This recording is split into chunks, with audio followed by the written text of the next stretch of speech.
Most people watching this video right now have read at least one book about money. Most of you have watched dozens of videos about building wealth, doing more, investing early, and about the habits of the financially successful. And most of you, if you're being completely honest with yourself, are not significantly further along than when you were starting consuming that content. I want you to stay with that for a second. Don't brush past it. You have the information, you know the theory, you understand compound interest, you understand the lifestyle inflation is a trap, you understand that you should be investing a percentage of everything you earn. You know all of that.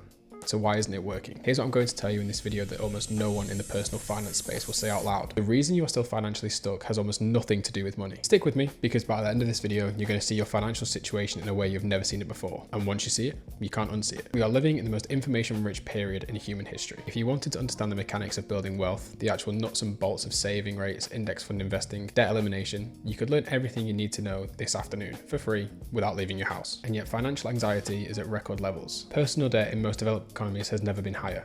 The average person is closer to a financial emergency than a financial plan. How is that possible? There is a term in psychology called the intention-action gap. It describes the well-documented and extraordinarily consistent disconnect between what people know they should do and what they actually do. Research has shown repeatedly that giving people accurate health information does not reliably change their health behavior. Telling a smoker that cigarettes cause cancer does not make them stop smoking. They already knew. The information was never the problem. Finance is identical. The person who knows they should be investing but isn't, the problem is not that they need better investment advice. The problem is something upstream of that, something that no amount of financial content addresses. Because financial content is almost exclusively focused on what and not the why. What should I invest in? What my saving rate should be? What account should I open? Almost nobody asks why. Despite knowing all of this, am I not doing it now? This is the question this video is built around. I want to introduce you to a concept that changed everything for me. There is a psychologist named Daniel Kahneman, Nobel Prize winner, one of the most important minds in the behavioral economics, who spent his career studying the gap between how humans think they make decisions and how they actually make them. His conclusion, and the conclusion of decades of research that followed, can be summarized simply. Most of your decisions are not made consciously. They have two operating systems running simultaneously. One is slow, deliberate, rational. The part of you that knows that you should save 20% and invest the rest. The other is fast, automatic, and emotional. The part that actually controls your behavior at the majority of the time. When these two systems are in alignment, everything feels really easy. Discipline feels natural. The right choice and the easy choice are the same choice. When they're in conflict, and in personal finance, they are almost always in conflict, the fast, automatic, emotional system wins. Every time, with limited exceptions. And here is the critical part that nobody talks about. The fast, automatic system is not random. It's not chaotic. It's running a very specific program. A program that was written long before you were old enough to consciously choose it. Think back to your earliest memories involving money. Not the factual ones, not what your parents earned or what things cost, the emotional ones. What did money feel like in the house you grew up in? Was it a source of tension? Was it something that was never discussed, which sent its very own clear message? Was it something that was spent freely and then suddenly wasn't? Was it something that other families had more of, and did you know, even as a child, that you knew? Those experiences, and I'm talking about experiences you had before the age of 10, before you had any framework for processing them consciously, wrote the core code of your financial operating system. Psychologists call this your money script. It is a set of beliefs about money that you absorbed from an environment before you had any capacity to evaluate or reject them.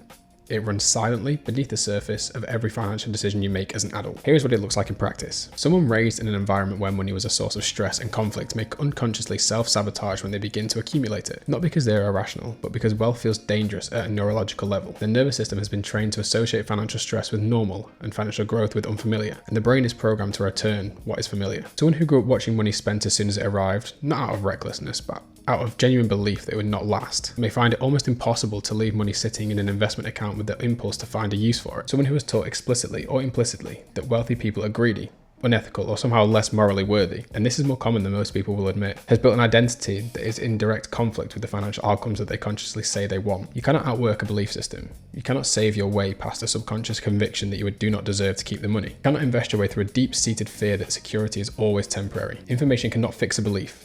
Only awareness, examination, and deliberate reconstruction can do that. The Stoic philosophers were in many ways the first psychologists. 2,000 years before the field of psychology existed, Marcus Aurelius was writing in his private journals about the gap between what he knew to be true and how he actually believed. He was writing about the automatic response the mind generates before reason has a chance to intervene. He was writing about the power of the stories we tell ourselves about our circumstances. Epictetus, a former slave who became one of the most influential thinkers in history, said this: "Men are disturbed not by things, but by the opinions about things." That one sentence contains the entire architecture of what we call now cognitive behavioral therapy. The thing itself, the market going down, the unexpected expense, the income that is not where you want it to be, is not the problem. Your interpretation of that thing is the problem. Your story about what it means is the problem. And for most people, that story was written by someone else, a long time ago. in circumstances that no longer apply to their current life. The Stoic process is not about positive thinking. It's not about affirmations. It is a rigorous, unsentimental examination of the beliefs that are driving your behavior and the deliberate choice to replace those that are not serving you with the ones that are. That process is what separates the person who knows the right financial moves from the person who actually makes them. I want you to walk through the 3 most common psychological patterns I see running beneath the surface of financial struggle. See which one resonates with you, because most people have a dominant pattern, and identifying yours is the beginning of everything. This is the most common. The person running the scarcity loop believes, at a level beneath conscious awareness, that there is never enough. Not enough money, not enough security, not enough stability. They may earn a significant income and still feel financially anxious, because that anxiety is not about the numbers, it's about the story. The scarcity loop often creates one of 2 behaviors. Either compulsively saving, hoarding money without ever using it to actually build a life, paralyzed by the fear of loss, or compulsively spending, creating brief feelings of abundance to temporarily override the feeling of scarcity. Both are driven by the same underlying program. This one is less obvious and more destructive. The identity ceiling is an unconscious upper limit on what the person believes they are allowed to have. It is not a lack of ambition, it is a deep, rarely examined conviction that a certain level of financial success is simply not for someone like them. People running this pattern will often get close to a financial goal and then make a decision, always seemingly rational, always with a good reason attached that moves them backwards. A large impulsive purchase just as savings reach a significant milestone.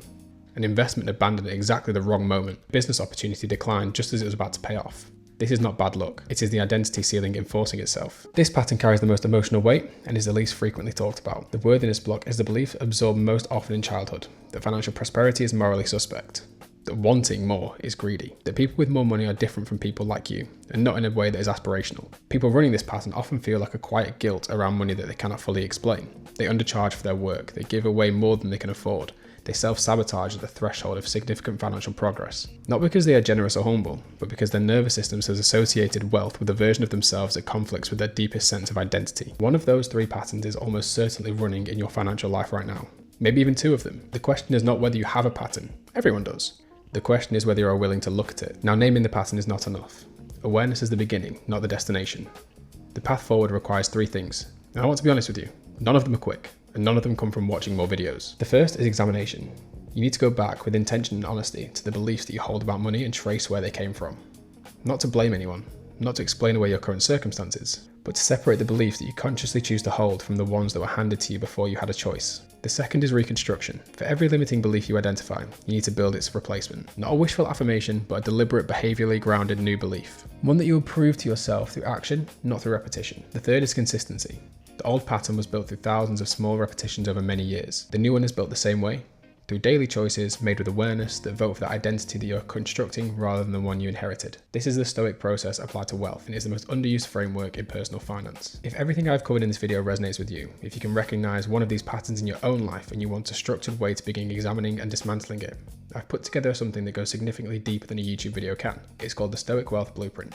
It is an ebook that completely walks through the psychological and philosophical framework for building wealth, from the identity work we've talked about today, all the way through to the practical system for earning, spending, investing, and building a financial life that is genuinely aligned with who you want to become. The link is in the description, and it is the most complete version of everything I teach on this channel in one place. I want to leave you with this. The version of you that is financially free is not waiting for a better salary, a better market, or a better opportunity. The version of you has a different relationship with money than the one you currently have, a different story, a different set of beliefs running beneath the surface of every decision. Everything else, the strategy, the accounts, the investment plan, that is the easy part. That is available to anyone with an internet connection in an afternoon. The hard part is the work we talked about today, the internal work. The slow, uncomfortable, extraordinarily rewarding process of becoming someone for whom financial success is not a struggle, but an inevitability. That work starts with awareness. And it started, for you, about 7 minutes ago. If this video gave you something to think about, share it with someone who needs to hear it, and I will see you in the next one.